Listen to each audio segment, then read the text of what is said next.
Thank you very much, Shirley Sitbon, for helping us navigate this complicated story. And of course, talking about really the important part, which is that there are civilian lives at stake as we speak. We're going to move on to the military aspect, because, of course, there have been strikes on Gaza. There's still some fighting on the border between Israel and Gaza. We're seeing those reservists being brought up. So I want to speak now to our next guest, Alexandre Vautravers, who is the editor-in-chief at the Swiss Military Review. Thank you so much for joining us today. First of all, I want to talk about this ground offensive. Are we really getting close to that possible incursion by Israeli troops in Gaza on the ground? Yes, so the first phase of the military operation is to mobilize, because not all of the necessary forces in Israel are standing, are professional, are immediately readily available. There is only certain units, essentially border units, that have been present. And so it takes a few days in order to regroup all of the reservists, equip them. And what is going to take even more time than to hand out all of the equipment is the intelligence gathering, defining which is the target, which is the objective for which specific military unit. Now, what exactly could that imply going into Gaza for the Israeli military? What might the Israeli forces face in Gaza, on the streets of Gaza? As we know, this is a place that is very densely populated, a lot of buildings, small streets. Can you tell us a little bit more about the concrete aspect of that possible ground offensive? There are several dimensions, several variables to this. First of all, let's look at the difficulty, the challenges that you have been talking about, which is rescuing hostages. I think that really needs to be the absolute first and foremost priority. And this is more akin to a police anti-terrorist operation than to a military one. And so obviously using all the amount of firepower and all of the armored vehicles that the Israeli army possesses is not going to be the main element to be successful in this phase. It will have to be intelligence gathering through many different sources, through people on the street, through drones, through electronic means, through satellites. This, as I said before, is going to take a few days before the whole system, the whole intelligence collection network is going to be completely functional.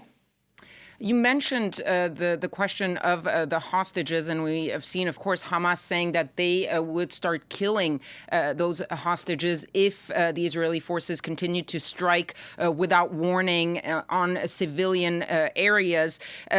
Can you tell us more about how that changes the calculus, of course, for the Israeli forces when it comes to deciding where to strike, how to go in if they decide eventually to go in, because there are these about 150 hostages, even though we don't have the exact number there?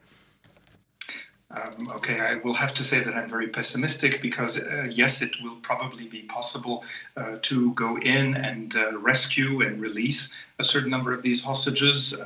All of them is going to be extremely difficult, because not a lot of time is available, and of course access to the locations and the guardians that may get in the way of releasing these hostages. All of this is going to make for a very, very difficult operation. But as I said before, I'm very pessimistic, because in many previous operations of the Israeli military in the Gaza Strip, one of the tactics of Hamas has been to stage ambushes and to capture military personnel from Tzal, from the Israeli military, thereby creating even more hostage situations. We saw Hamas in their attack on Israel, that it was something that was extremely planned, that was very well executed, seemed to have been planned for weeks, months possibly. What can we expect from Hamas, and how they are going to react to that possible ground offensive from the Israelis, if we see how the initial attack was planned, possibly they have taken into account the fact that Israel would likely strike back? You're asking a very important question. I think everything that has taken place in the planning and the execution so far needs to be reset because what the Israeli military is going to be facing now is going to be a completely different organization and a completely different plan. Just a quick explanation. Until now, Martin van Creveld, who is a very famous Israeli military historian, talks about clockwork planning or clockwork armies. So it has probably taken weeks, if not months, to designate the targets and who is going to do what in this surprise attack that we have been witnessing these past few days. From now on, we will have not at all a centralized command and a very sophisticated, elaborated command structure of Hamas. We will be probably facing extremely diverse, extremely dispersed command posts or centers or networks of little groups or armed groups. And this is going to be a completely different opponent from what we have seen these past few days.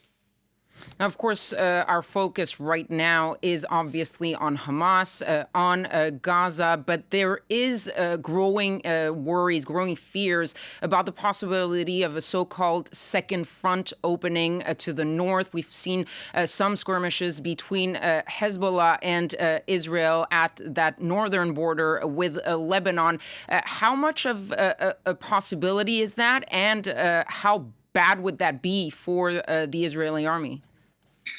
Okay, there's always a possibility of a second front. I would be one of those people to say that what we are witnessing now in Israel and the Palestinian territories is in fact a second front, an indirect consequence from the war in Ukraine. So everybody is a second front of everybody else, and it gets extremely complicated. What may happen in the West Bank is probably going to be much less of a substantial issue and a substantial threat to Israel than what we are witnessing right now in Gaza.